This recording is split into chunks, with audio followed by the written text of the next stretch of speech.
Good evening, dear students.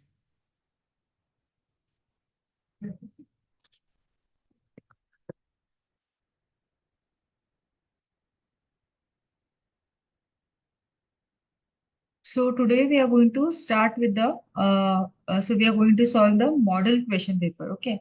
So you know that the chemistry CET paper. Okay, it will be what? It will be based on your PU1 as well as PU2 portion, right? So we are going to see a model question paper. Okay, here in this model question paper, some of the questions are from the deleted portion. So those questions will be skipping. Okay, and only we are going to see the questions on the your which portion is included. Okay, both from PU1 as well as PU2. Okay. So PU1 as well as PU2 portion will be there, and you will be having 60 questions. As you know, for your CET, okay, you'll be having 60 questions. So the whichever is only one correct answer you have to mark. Okay, only one correct answer you have to mark with you have to make a this what dot, dark colored dot, right, on your OMR sheet. So uh, so there are 60 questions, okay, both from the PU1 as well as PU2. So let us solve the questions. Yes, students have come. It's only 5 students have come. Okay. So one more minute we will wait and then we will start. Okay.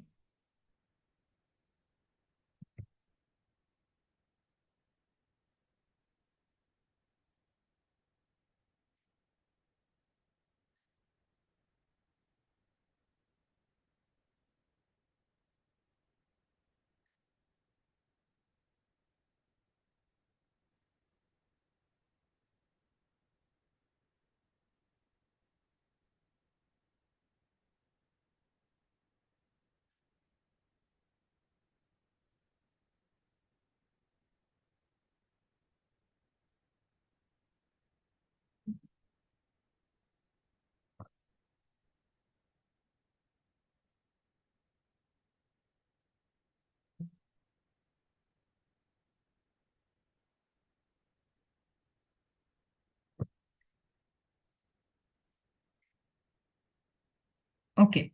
So let us start. Okay. So let us start with the questions. Okay, so this is the first question. So there is a compound given. Okay, you can see a structure of a molecule. Okay, so you need to tell the IUPAC name. So there are four options. Okay, so you tell the IUPAC name of the following compound. Please tell the IUPAC name of the following compound. So I want the answers from you also. Okay, so already we have discussed the type of question. Okay, on all the particular chapters from the chemistry subject. So what will be the answer for this? So a structure is given, okay, here. So can you tell me the IUPAC name? What is the IUPAC name?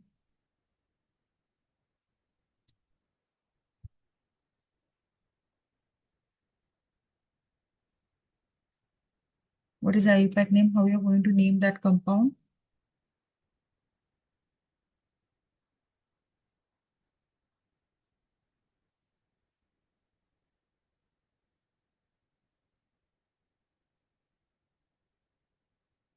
Yes, nobody knows.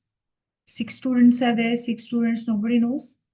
CH3, CHOH,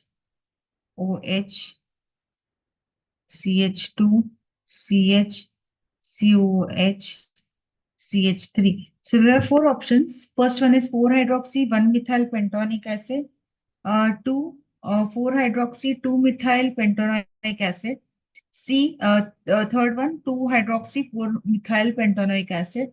And fourth one is 2-hydroxy, 2-methyl pentanoic acid. Yes. How you are going to name it?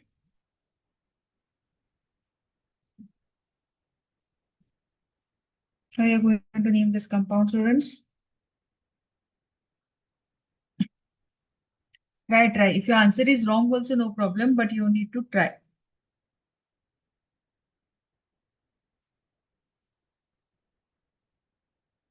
Yes, try. Okay. Sri Varuni has answered. Okay, and her answer is one, two. Okay. Brindu has also answered. Yes, both the answers are correct. Okay, so let us see here. Okay, when you are naming the compound. Okay. Okay, so one more answer. Amulya has also answered. Very good. Okay. So yes, all the three members have answered it right. Yes, others want to answer, or should I tell you the answer? So how you are going to name or how you are going to give the IUPAC nomenclature. Okay, according to the IUPAC. Okay, so how we are going to name this compound? Now here, okay, I'll tell you we'll go for the answer. So here two functional groups are there. Okay, one is the hydroxy group, another is the carboxylic group, right? Carboxylic acid group, and another is the hydroxy group. So when you are giving the preference, okay, according to the functional group, when the preference you are going to see, so the carboxylic acid is given more preference. Okay, the priority, when you check the priority list of the different functional group, the carboxylic acid, okay, carboxylic acid has the more priority. The priority is given more than the hydroxy group. So this is taken as the parent chain. Okay, your carboxylic acid is taken as a parent chain, and your hydroxy group will be taken as a side chain. Okay, so how we are going to name this compound now? So start numbering the compound. Okay, so let us start. So as I'm mentioning that your carboxylic acid will be what? It will be a parent chain. So your parent chain should get the less number. Okay, the numbering should be less there. So if I number from here, it will get 2. Okay, if I number from this side, 1, 2, 3, and 4. So the carboxylic acid will get the more number, right? So the substituent on the that will be more. So let us start numbering from the right hand side. Okay, so it will be 1, 2, 3, 4, and 5. Okay, now first what you have to see, you have to see the substituent. So which is the substituent here? Your hydroxy group. So how you are going to name it? So it is 4 hydroxy. Okay, 4 hydroxy. Then what you have? 1, 4 hydroxy. Then you have 1 methyl. Okay, they have take. Sorry, just a second. Okay, here. So 1, 2. Okay, so 4 hydroxy, 1 methyl. Okay, and what? Pentanoic acid and pentanoic acid. Okay, I have written the structure wrong here.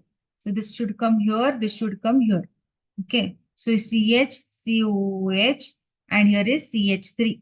Okay, so what it is? So 1, 2. Okay, so 1 methyl. Okay, so you are going to get 4 hydroxy, 1 methyl pentanoic acid. Okay, so this is the name of the compound. So this is the name of the compound. So yes, option number 1. Okay, option number 1 is the correct answer. Option number 1. So 4 hydroxy. Okay, 4 hydroxy, 1 methyl pentanoic acid. Okay, yes. So let us go for the next one.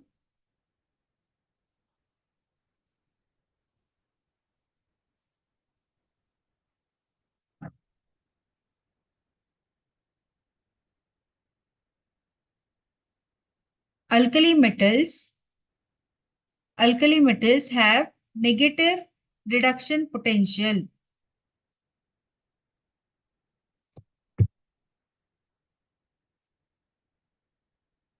I think question passed. Okay, just a second. Okay, now you can see. Now I think you can see. Fine. So alkali metals. Okay. So alkali metals have negative reduction potential and hence they behave as. So alkali metals, they are having negative reduction potential and hence they behave as 1 oxidizing agent, 2 Lewis basis, 3 reducing agent, and 4 electrolytes. Okay.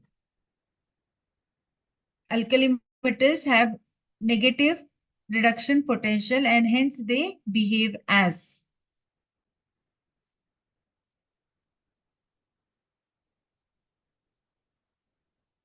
Okay, reducing agent. Shivaruni and Vandana have answered as reducing agents. Jayalakshmi has also answered as reducing agent. Amulya has also answered as reducing agent. So alkali metals have negative reduction potential. Why? What is the reason? So these are the four options. Okay, as a oxidizing agent, Lewis basis, reducing agent, and electrolytes. So what is the answer? So yes, reducing agent is the correct answer. So why it is the reducing agent? Alkali metals have negative reduction potential. Why they are said to be reducing agent? What is the role of reducing agent? Reducing agent means what? They will reduce other and itself undergoes oxidation. So alkali metals they act as reducing agent. Okay, by undergoing the reduction. So here when you see the your this okay the reduction potential it will be in negative. Okay, so they will have low values of oxidation potential. Okay, so as compared to that of your alkaline earth metals. So alkali metals, they have negative reduction potential and hence they behave as reducing agent. Reducing agent means they will undergo, it will reduce other and itself undergoes oxidation. So it will undergo what? Reduction. Okay. Yes, so option number 3 is the correct answer. So, yes, okay, what one?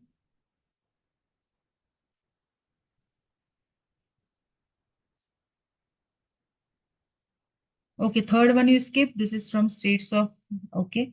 So go for the fourth one. Okay, tell me the fourth answer. Cycloalkane formed when 1,4-dibromopentane is heated with sodium is. Cycloalkane obtained, formed when 1,4-dibromo pentane is heated with sodium is. First one, methyl cyclobutane. Then second one cyclopentane, third one cyclobutane, and fourth one is methyl cyclopentane.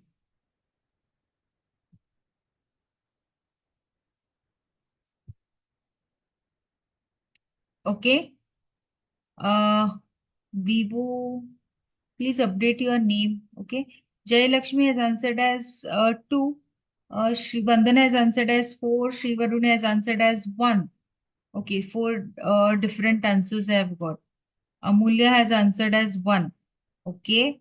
Okay. Cycloalkane formed when 1,4-dibromo pentane is heated with your sodium is. Vandana has also answered as 1.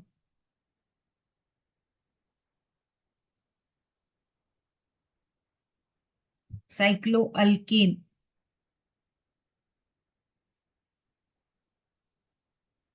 Cycloalkane formed when? Yes. Any more answers? Yes. Any more answers? So this is your cycloalkane. Okay, a cycloalkane when it is obtained when you have a dibromo formed when 1,4-dibromopentane. Okay, 1,4-dibromopentane is okay. Aditya has answered as 1. Okay, fine. So your cycloalkane formed when 1,4-dibromo butane. So let me write the structure of 1,4-dibromobutane. So this is a pentane, 1,4-dibromopentane. So 1, 2, 3, 4. Okay.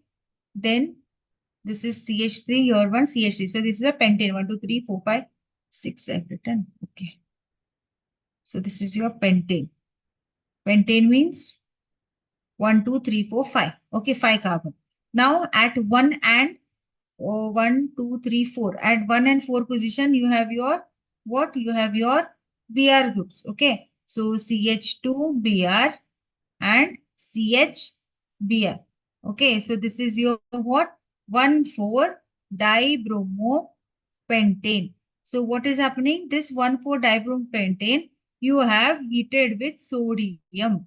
Okay. You have heated with sodium. Okay, you have heated with sodium. What you are going to get? What you are going to get when you heat it with sodium? Okay, so what will happen? So there will be a, so this, okay, so this will join and this will be your, so like this, a cyclo, this is octane. Okay, so CH3. So you are going to get a cycloalkane. So which is the name of the cycloalkane? So 1, 2, 3, and 4. So it is what? Methyl. Okay, a substituent is there, methyl. Okay, so this is the substituent, that is methyl, and cyclo, four carbons means butane. Okay, cyclobutane. So this is the answer. So cycloalkane formed when 1,4-dibromopentane is heated with sodium is methyl cyclobutane. Okay, so yes, whoever have answered as one is the correct answer. Okay, it is the, these options are wrong. Okay, but the answer is cyclobutane. Okay, so it is the cyclobutane. Okay, let us go for the next one. In the reaction, 2FeSO4 plus H2SO4 plus H2O2 giving you Fe2SO4 thrice plus 2H2O. The oxidizing agent is. So in this reaction, which is the oxidizing agent? So what is oxidizing agent? Oxidizing agent, it oxidizes other and itself undergoes reduction. Okay. So these are the four options. Yes, tell me.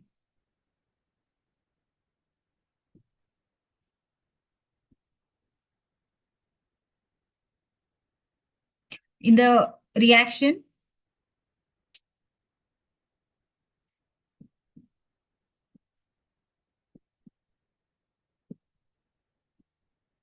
in the reaction, 2FeSO4 plus H2SO4 plus H2O2 giving you Fe2SO4 thrice plus 2H2O. The oxidizing agent is. What is oxidizing agent? Okay. Jayalakshmi Aditya has answered as H2O2. In the, so this is the, what is oxidizing agent? It oxidizes other. Okay, it will undergo oxidation and itself undergoes reduction. So in this reaction, okay, so you can see that FeSO4, okay, so FeSO4, so this is plus 2, okay, and here SO4 thrice, so Fe plus 2, SO4 thrice, okay, so here H2O. So if you see the oxidizing this, so this is plus 1, okay, each is plus 1, so this is minus 2, this is also plus 1, so this is here what? Oxygen is, each oxygen is minus 1. Okay, so here you can see, okay, so this is what your H2O2 is a oxidizing agent. Okay, it will oxidize other and itself undergoes reduction. Okay, so hydrogen peroxide, H2O2 is called as hydrogen peroxide. It is a strong oxidant. Okay, it is a strong oxidant in both your acidic as well as alkaline medium. Okay, so what it is doing, your ferrous, okay, which is Fe plus 2 has been what oxidized to ferric, okay, Fe plus 3, okay, and your water, which is that is your H2O2 is reduced to H2O. Okay, so your H2O2 it will is reduced to what? It is reduced to H2O. So H2O2 is the oxidizing agent. Okay, yes, so option number 3 is the correct answer. Okay, option number 3. Okay.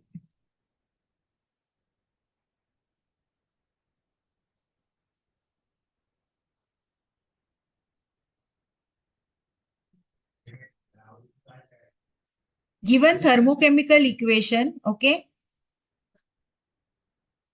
heat of decomposition of water is in the given thermochemical equation. So this is a thermochemical equation given 2H2, okay, 2H2 plus O2 gas giving you H2O liquid. Delta H is equals to minus 571.6 kilojoules. Heat of decomposition of water is. What is the heat of decomposition of water?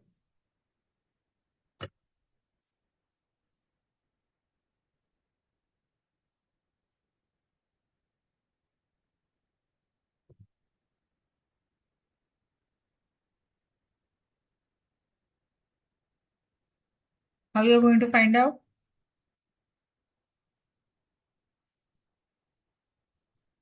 You have to delta H is what? Enthalpy change. Change in enthalpy. So thermochemical equation is given. Okay. So thermochemical equation. So you have to tell the heat of decomposition of water. How the So the you have to tell the energy, okay, required. So that is the energy that is changed, okay, between the system and the surrounding is represented by the delta H, okay. That is your enthalpy change. So how you are going to give the answer for this?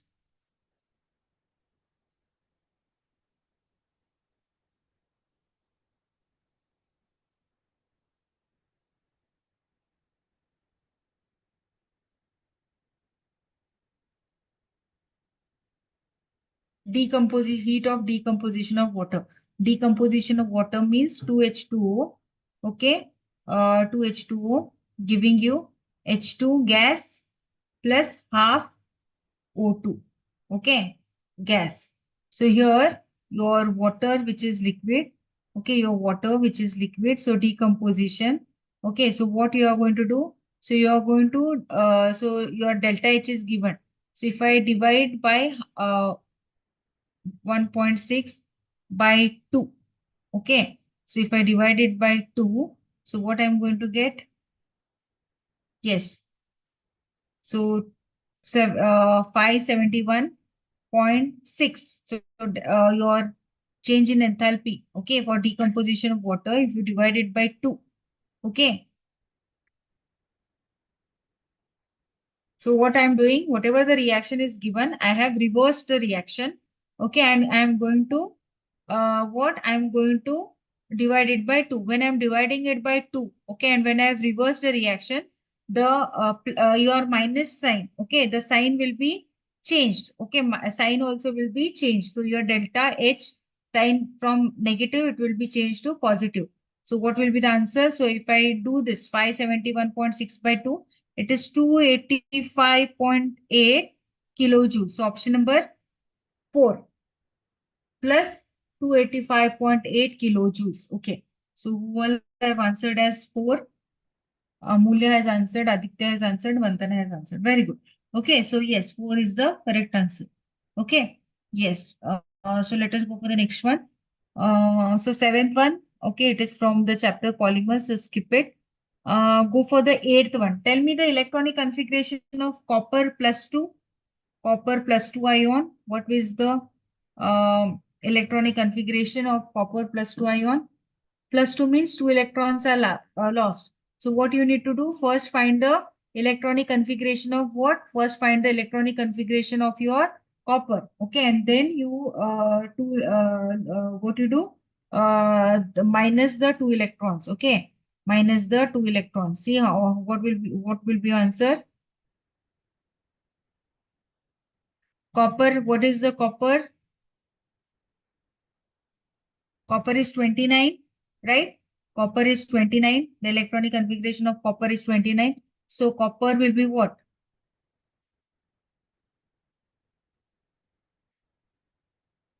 Yes, it will be 3d10 4s1. Argon 3d10 4s1. Okay, when copper plus 2, then it will be argon. What it will be argon? Yes, tell me. It will be one electron will be lost from here and another electron from here. It will be 3d9. So it will be argon 3d9 4s0.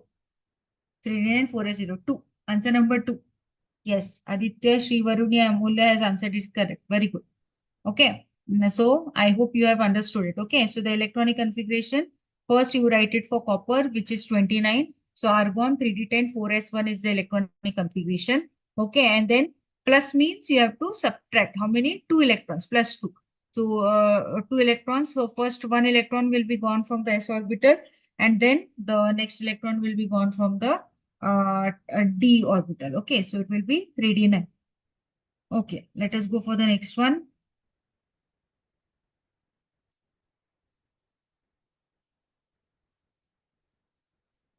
The yield of the products, the yield of the products in the reaction A2 plus 2 plus 2B, okay, A2 gaseous plus 2B gaseous, there is a equilibrium sign, okay, giving you the product C gaseous plus Q kilojoules would be higher at first option is high temperature and high pressure. Second option is high temperature and low pressure. Third option is low temperature and high pressure. Fourth one is low temperature and low pressure.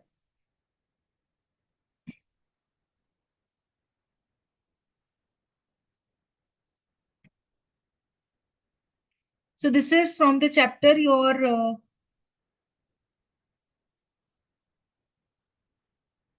okay, this is based on the concept of Le Chatelier's principle. Remember, now recently we have solved this. So there is a reaction. So this is the reaction. Okay, that is A2 gaseous plus B2B gaseous in equilibrium. So this is from the chapter equilibrium. Okay, plus Q kilojoules would be higher at.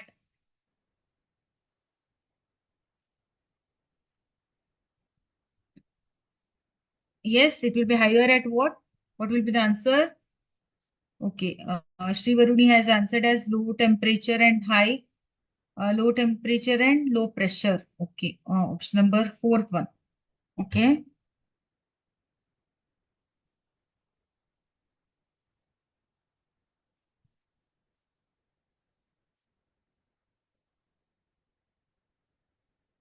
others?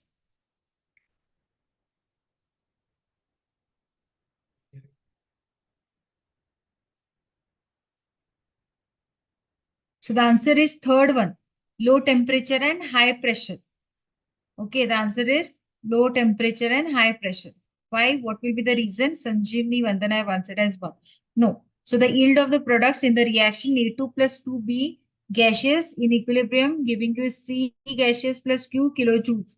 Okay, will be more or it will be higher at low temperature and high pressure. Okay, so what will happen here?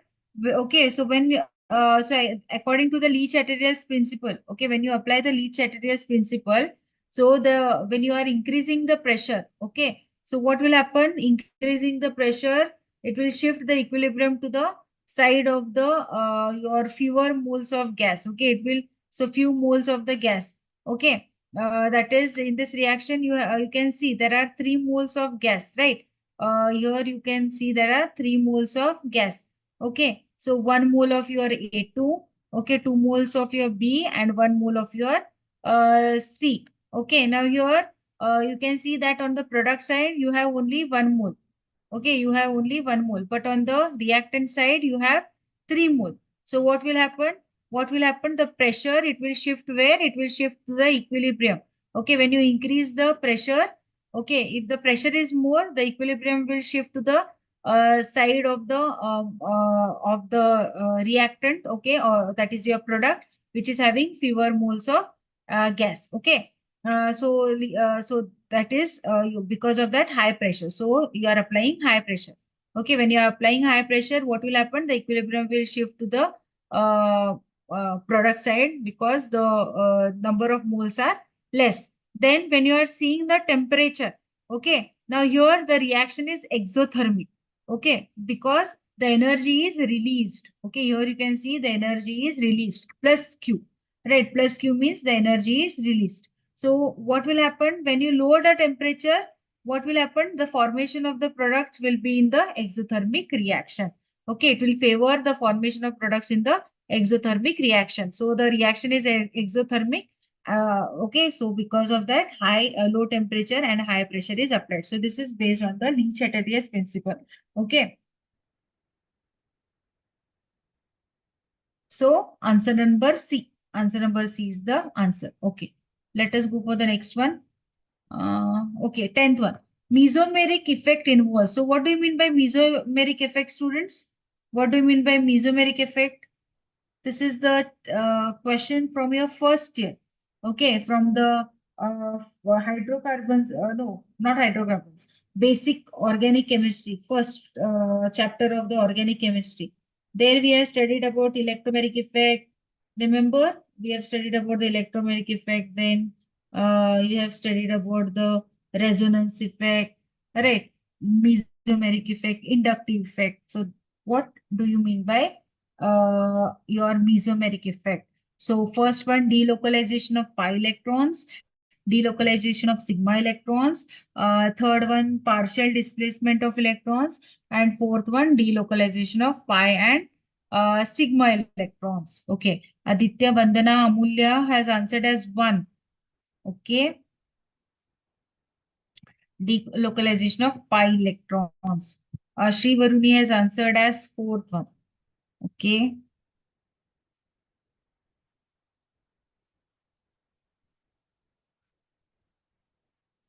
The answer is first one, correct. Delocalization of pi electron.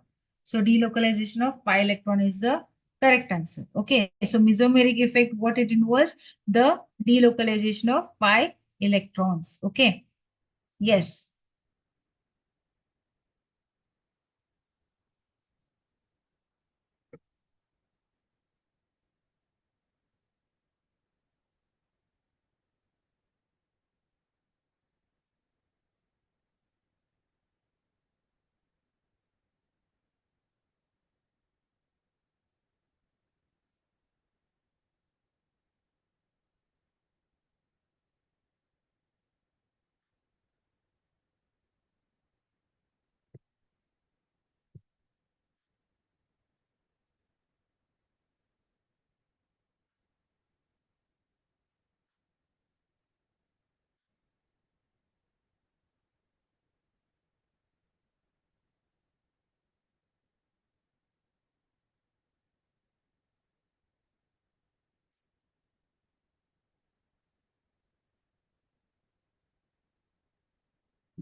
So like this, okay, so the pi electrons will delocalize. So whatever the adjacent electrons are there, okay, pi electrons are there, what will happen? The movement of pi electron takes place.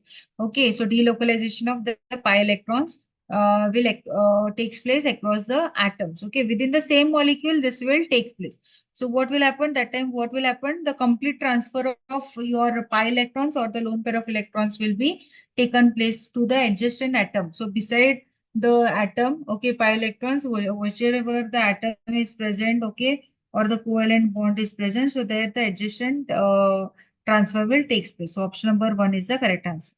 Okay. Next one, which of the following set of ions represent the collection of isoelectronic species? Isoelectronic species means same number of electrons. Isoelectronic species means what? Same number of electron. Okay. What do you mean by isoelectronic species? Same number of electrons. Okay.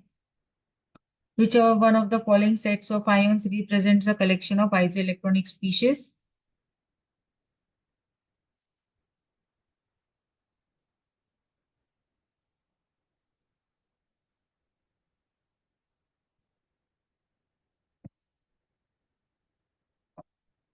Okay. Vandana has answered as third one. What about others?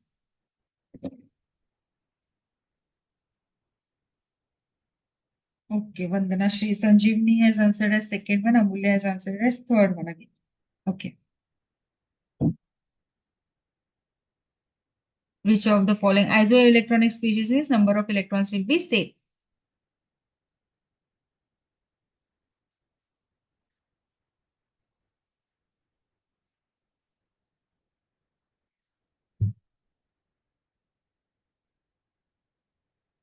Okay. Any more answers?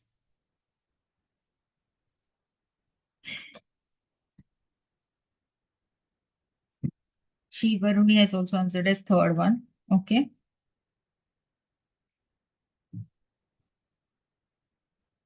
So what do you mean by isoelectronic species? They contain same number of electron. Okay. So here the number of your proton, what it will do, it will determine the size of the isoelectronic atoms or the ions. Okay. Now if you see here, okay. So what is the K? Potassium,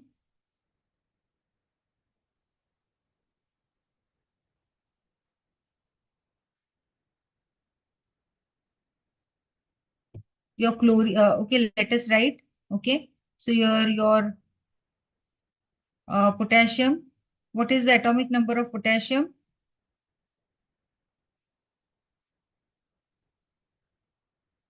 Potassium is represented as K, right? So what is the atomic number? It is what it is.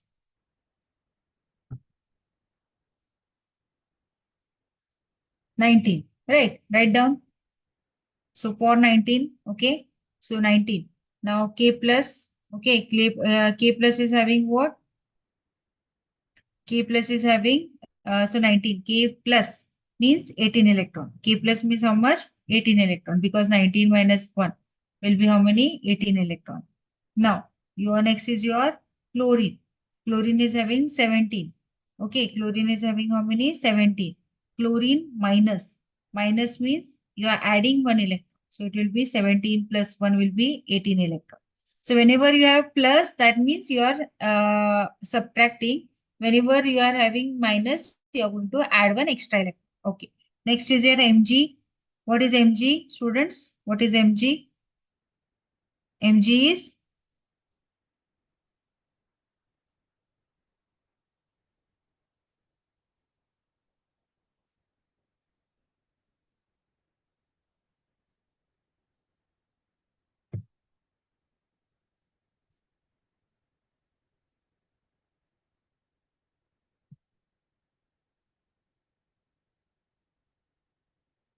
yes. What answer you got?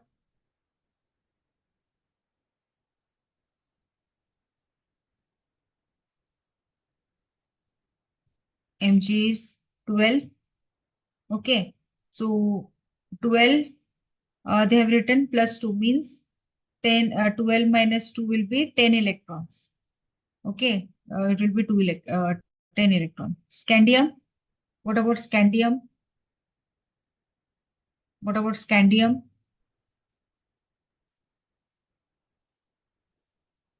Okay. What about scandium? Scandium is 21. Right. Scandium is 21. So they have written plus 3. Plus 3 means again subtract 3. Okay, so, subtract 3, scandium is 21 minus 3 will be how much? 21 minus 3, 18. Okay, 18 electrons.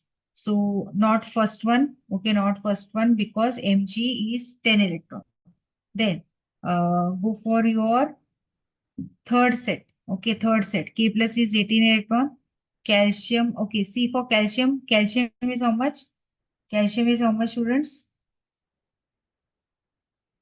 20. Calcium is 20. So 20 plus 2. So 20 minus 2 will be 18 electrons. So calcium is 18. Scandium is 18. Chlorine is 18. So yes, option number 3. Option number 3. Okay. Who all have answered as option number 3 is the correct answer. So Vandana, Amulya, yes, your answers are correct. So option number 3. Okay, understood? So same number of electron. In magnesium, it was 10. So the entire set is wrong. But when you see 3, this set, K plus is 18. Calcium is 18. Okay, plus 2 means you are subtracting that many. Scandium plus 3. So 21 minus 3 is again 18. Chlorine minus. So 17 plus 1 is 18. Okay, so option number 3 is the correct answer. So yes, let us go for the next one.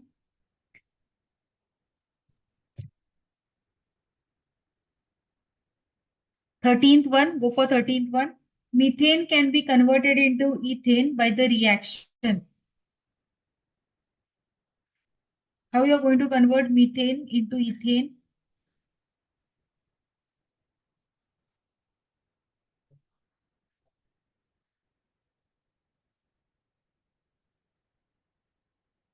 Methane can be converted into ethane.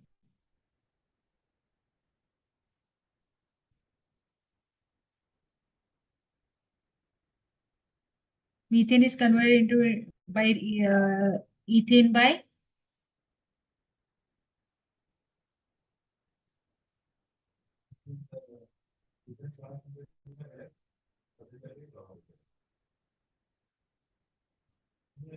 chlorination followed by Wood's reaction. Okay, chlorination followed by Wood's reaction. So what is chlorination? Methane plus Cl2 in the presence of H nu giving you CH3 Cl.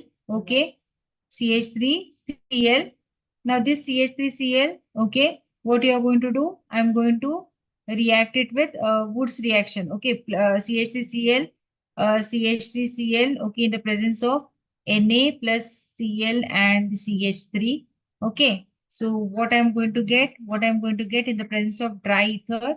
So I'm going to get NaCl. Okay, 2 NaCl. Okay, 2 NaCl plus CH3, CH3. So option number third one, chlorination followed by Wood's reaction in the presence of dry ether. Yes, understood? So first is chlorination. Methane, I have reacted with chlorine gas in the presence of light to give you CH3Cl. Okay. Now this CH3Cl plus 2Na plus again one molecule of your Cl, that is CH3Cl. Okay, what you are going to get? What you are going to get? So Cl, CH3. Okay, so I'm going to get this. Okay, that is your byproduct plus CH3, CH3. Okay, ethane. So yes, option number three. Again, option number three is the correct answer. Let us go for the next one. Intramolecular hydrogen bonding is found in. What do you mean by intra? Hydrogen bonding is formed between the negative atom. Okay. Uh, so how you can see that hydrogen bonding?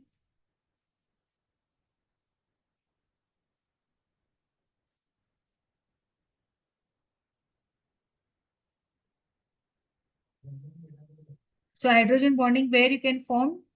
It is formed between the your hydrogen atom, okay, and any other electronegative atom, okay, which is the electronegative atom like your oxygen, fluorine, okay, nitrogen. So it is like a covalent, like your dipole-dipole interaction, okay. So hydrogen bonding is like a dipole-dipole interaction, okay, and it is the attraction formed between the hydrogen atom and some other electronegative atom like your oxygen, fluorine, nitrogen. Okay. Now, in this type, two types of hydrogen bonding are there. Inter means between the two different molecules. Intra means within the same molecule. So these are the four options. Okay. Vandana has answered as two. So first option is water. When you see water molecule, okay, H2O, H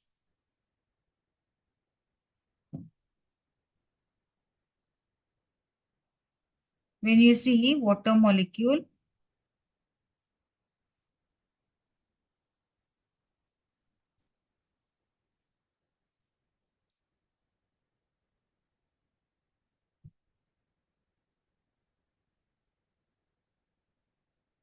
so it is between the different molecules, right? You can see this is between the different molecules, water, right? The hydrogen bonding, when it is present in between different molecules, then it is called as what? Inter. I have said they have asked for intramolecular. Then salicylaldehyde, what is the structure of salicylaldehyde? Salicylaldehyde, Amulya has also answered as 2.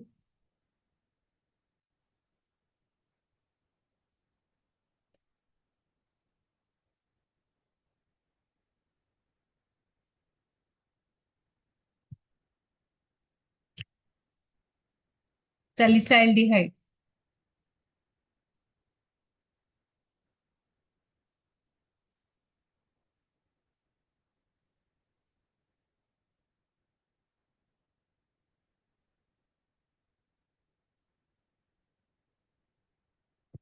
Yes,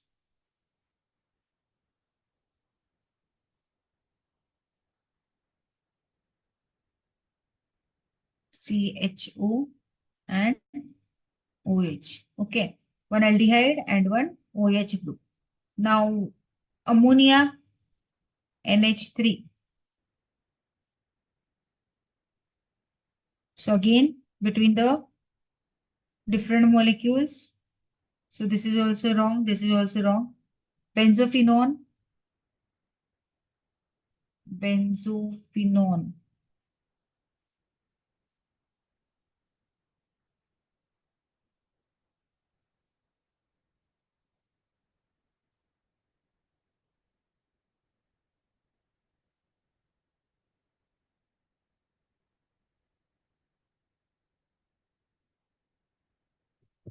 Wait, let me write it properly.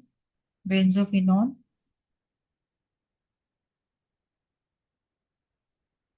This is benzophenone. Then salicylaldehyde. Okay, rest all we have seen. So C double bond O H O H.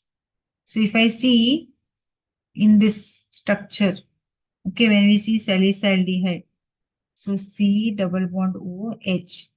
So you can see or you can see like this also. mm, C double bond O and H. So here you can see the hydrogen bonding is present between the same molecule.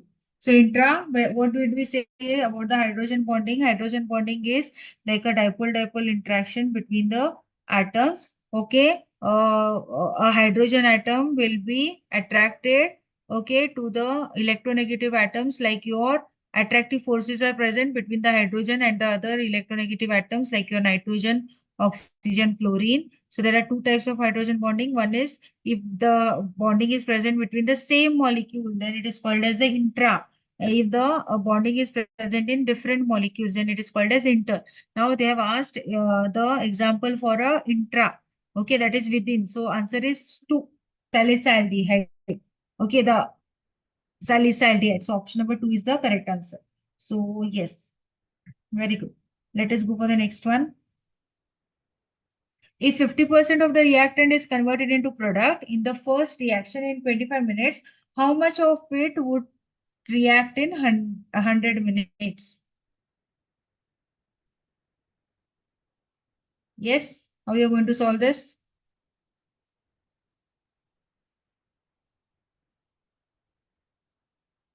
If 50% of the reactant is converted into product, okay, in the first reaction, how much of it would react in 100 minutes?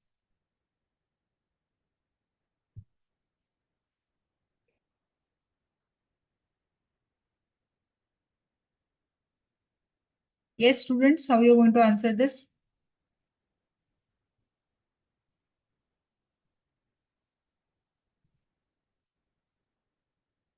First, you have to find what? First, find the half-life. Okay, find the half-life. If 50% of the reactant is converted into product in the first reaction, okay, in 25 minutes, how much of it would react in 100 minutes? So first find the half-life of the reaction. Okay, then what you do, then you have to find the half-life. Okay, by using the half-life, you have to find the amount of reactant that would react in the 100 minutes. Okay, so first step, okay, what we will do, find out the half-life. Okay, let us find the half-life of the reaction.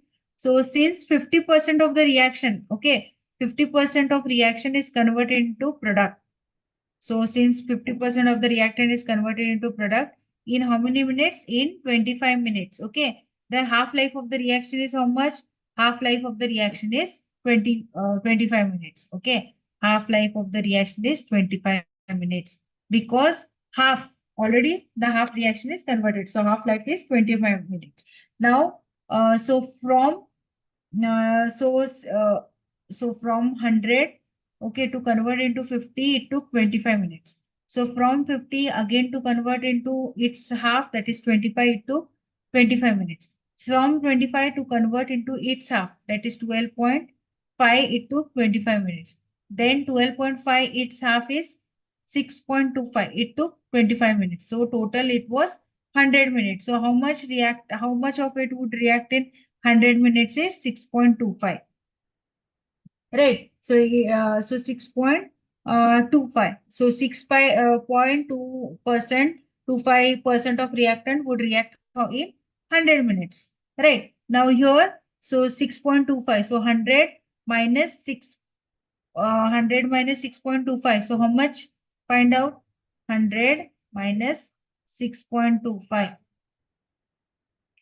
how much you are going to get? 100 minus 6.25, 93.75. Okay. How much it would react in 100 minutes? It is 93.75%. So first one. Okay. Got it? So 50% of the reactant is converted to product in first reaction. Okay. How much of it would react in 100 minutes? They are asked. So first, what you have to do, first find out the half-life. Half-life is what? So already the 50% of reactant is converted to product. So the half-life of the this is half-life of the reaction is 25 minutes. So from 100 to convert into its half, it took 25.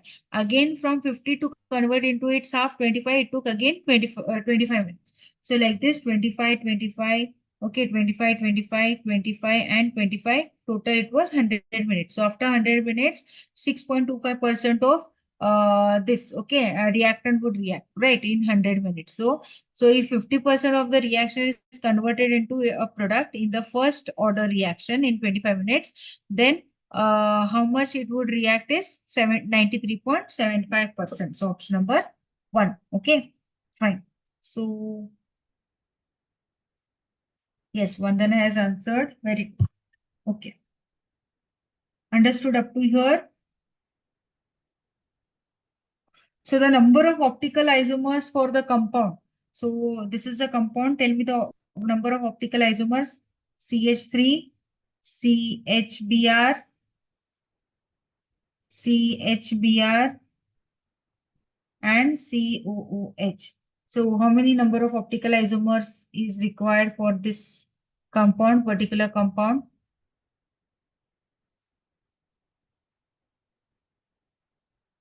Okay, number of optical isomers, how we are going to calculate? First find out the chiral center, students. Okay, Vandana has answered as 4. Amulya has also answered as 4th. Okay. So the find out the optical isomers, number of chiral centers. First, it is 2 raised to n. Okay, number of optical isomers, it can be calculated by this formula, where n is the number of chiral centers. Find out the chiral centers. So to find out the optical this isomers, the formula is 2 raised to n. So n is the number of chiral centers. Okay. So first, so CH3, so here all the atoms are same. So this is not a chiral center.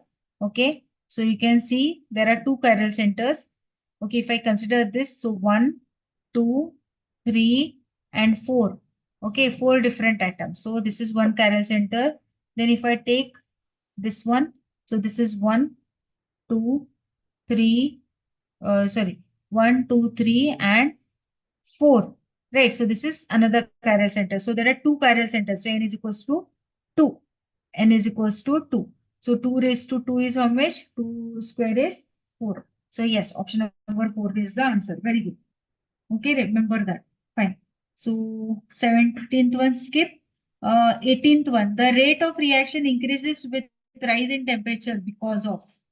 The rate of reaction increases with the rise in temperature because of A, increase in the number of activated molecules. 2, increase in energy of activation. 3, decrease in energy of activation. 4th, increase in the number of effective collisions. So how the rate of reaction increases when you increase the temperature? Yes. So when you increase the temperature, okay, when there is increase in rise in temperature, the rate of the reaction also increases. What will happen? The number effective collisions also will be more. So that there will be increase in number of activated molecules. Okay. So increase in the number of effective collisions. So yes, you can see, I think I feel option number 1 and 4th. Okay. Yes. So you can feel the rate of reaction increases. So all these options are correct. 1, 3, and 4. Okay, increase in number of activated molecules. So when there is increase in rise in temperature, the rate of energy increases because there is increase in number of activated molecules. The number of collision, effective collisions also will be more, and there will be increase in energy of activation. Okay, so all these answers are correct. So if you mark any one also answer, they'll give you correct answer. Okay. Fine. Yes. Okay. Fine. So the remaining questions, okay, we will be discussing in the next class. Any doubts up to your? Yes, any doubts up to your?